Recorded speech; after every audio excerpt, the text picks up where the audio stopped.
लेकिन सच्चाई ये कि इस एग्रीमेंट के कारण देश बहुत पिछड़ गया, देश बहुत पीछे चल गया और देश का बहुत नुकसान हुआ।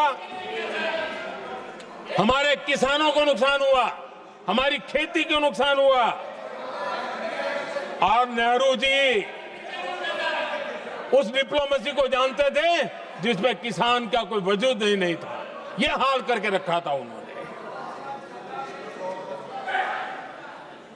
आदरणीय अध्यक्ष जी,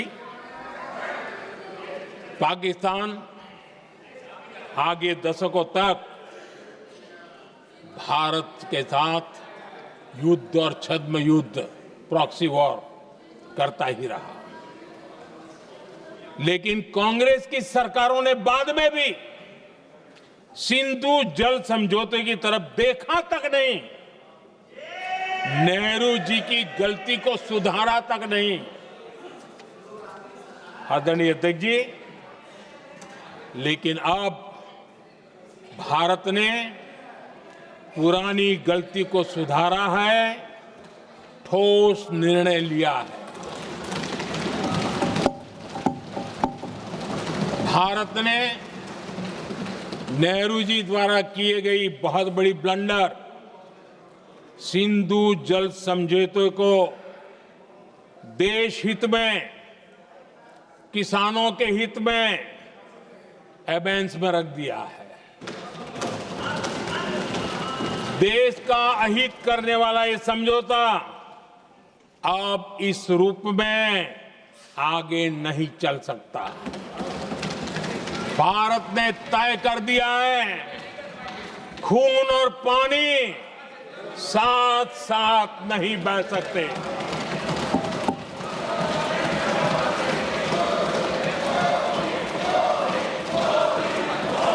माननीय सदस्य, आप बहुत देर हो गई, आप उपनेता हैं, ये तरीका आप बैठे बैठे टोकते हैं। प्लीज, ये शोभा नहीं देता आपके लिए। बैठिए बैठिए बैठिए। आदरणीय, शोभा नहीं देता आपका। अध्यक्ष जी, आप उपनेता, अपनी मर्यादा बना के रखें। चलिए बैठिए। वहां बैठे साथी आतंकवाद पर लंबी लंबी बातें करते हैं। जब ये सत्ता में था, जुड़े हुए हैं, जब इनको राज करने का अवसर मिला था, तब देश का हाल क्या है, क्या रहा था, वो आज भी देश भूला नहीं है। 2014 से पहले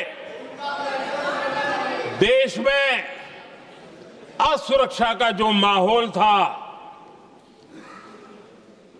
अगर वो आज याद भी करे ना तो लोग सिहर जाते हैं। आदरणीय अध्यक्ष जी, हम सबको याद है, जो नई पीढ़ी के बच्चे हैं उनको पता नहीं है, हम सबको पता है।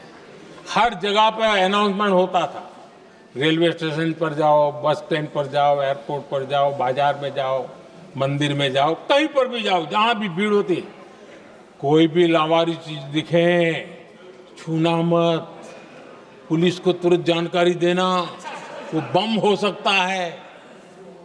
हम 2014 तक यही सुनते आए थे, ये हालात करके रखा था। देश के कोने कोने में यही हाल था। माहौल ये था कि जैसे कदम कदम पर बम बिछे हैं और खुद को ही नागरिकों ने बचाना है। उन्होंने हाथ ऊपर कर दिए थे, अनाउंस कर दिया। आदरणीय अध्यक्ष जी, कांग्रेस की कमजोर सरकारों के कारण देश को कितनी जानें गंवानी पड़ी, हमें अपनों को खोना पड़ा। आदरणीय अध्यक्ष जी, आतंकवाद पर ये लगाम लगाई जा सकती थी। हमारी सरकार ने 11 साल में ये करके दिखाया, एक बहुत बड़ा सबूत है। 2004 से 14 के बीच जो आतंकी घटनाएं होती थी, उन घटनाओं में बहुत बड़ी कमी आई है। इसलिए देश भी जानना चाहता है, अगर हमारी सरकार आतंकवाद पर नकेल कस सकती है, तो कांग्रेस सरकारों की ऐसी कौन सी मजबूरी थी कि आतंकवाद को फलने फूलने दिया।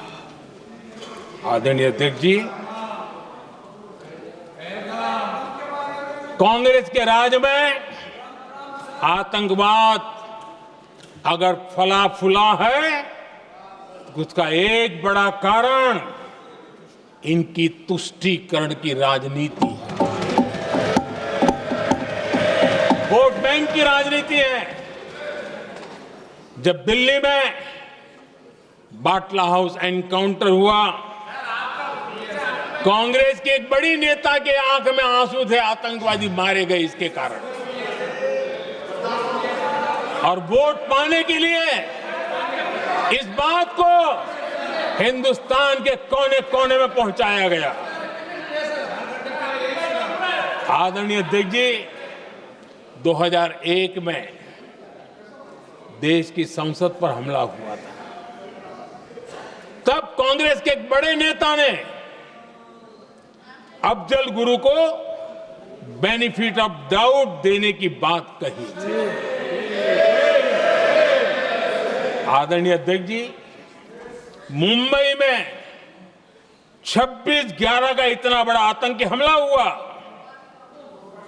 एक पाकिस्तानी आतंकी जिंदा पकड़ा गया। पाकिस्तान की मीडिया ने, दुनिया ने यह स्वीकार किया कि यह पाकिस्तानी है, लेकिन यहां कांग्रेस पार्टी इतना बड़ा पाकिस्तान का पाप, इतना बड़ा पाकिस्तानी आतंकी हमला, और ये क्या खेल खेल रहे थे? वोट बैंक की राजनीति के लिए क्या कर रहे थे? कांग्रेस पार्टी इसको भगवा आतंक सिद्ध करने में जुटी हुई है।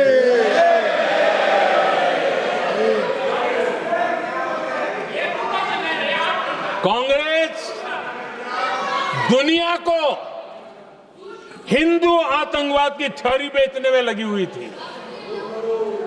कांग्रेस के एक नेता ने अमेरिका के बड़े राजनयिक को यहां तक कह दिया था कि लश्कर-ए तोयबा से भी बड़ा खतरा भारत के हिंदू ग्रुप है। यह कहा गया था।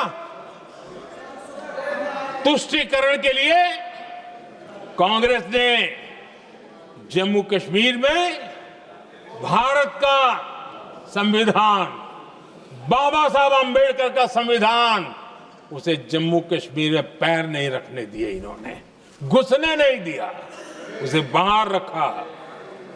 तुष्टीकरण और वोट बैंक की राजनीति